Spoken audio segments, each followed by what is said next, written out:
শরীয়তপুরের কীর্তিনাশা নদীতে ডাকাতির চেষ্টার ঘটনায় আরও এক ডাকাতকে গণপিটুনি দিয়ে পুলিশের সোপর্দ করেছে বিক্ষুব্ধ জনতা। এ সময় তার থেকে একটি আগ্নেয়াস্ত্র উদ্ধার করা হয়। শনিবার সকালে তুলাসার ইউনিয়নের আরিগাঁও এলাকা থেকে তাকে আটক করা হয়। ডাকাতির ঘটনায় এখন পর্যন্ত ৮ জনকে আটক করা হয়েছে। তারা আন্তজেলা ডাকাত চক্রের সদস্য। তাদের বিরুদ্ধে ডাকাতি, হত্যাসহ একাধিক মামলা রয়েছে যা বলে জানিয়েছেন পুলিশ।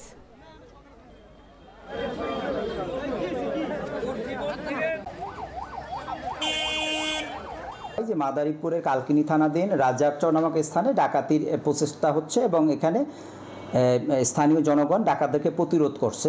তো এবং সেই স্থানীয় জনগণের প্রতিরোধের মুখে ডাকাতগণ স্পিডবোট যোগে আমাদের শরীয়তপুরের আঙ্গারিয়া দিয়ে কীর্তিনাশা নদীর ভিতর দিয়ে প্রবেশ করে এবং রাজগঞ্জ নামক স্থানে স্থানীয় জনগণ তাদেরকে প্রতিহত করে এবং তাদেরকে আটক করে গণপিটুনি দেয়।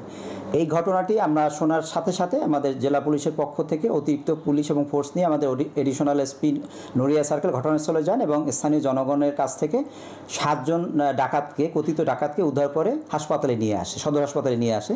তো সদর হাসপাতালে নিয়ে আসার পরে 2 জন ডাকাত মৃত্যুবরণ করে মর্মে পুলিশ মেডিকেল রিপোর্টে জানা যায় এবং বাকি 5 জন ডাকাতকে আমরা তাৎক্ষণিকভাবে ডাক্তারদের পরামর্শে ঢাকা মেডিকেল কলেজে।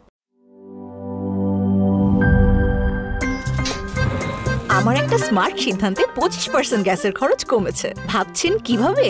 সাধারণ গ্যাস স্টোভ বদলে আমি এনেছি আরএফএল গ্যাস স্টোভ। এর সাইন্টিফিক নজল ও ব্রাস বার্নার ক্যাপ সমানভাবে তাপ ছড়িয়ে রান্না করে দ্রুত। তাই গ্যাসও বাঁচায় 25%, টাকাও বাঁচে 25%। আরএফএল গ্যাস স্টোভ নিরাপদ ও গ্যাস সাশ্রয়ী।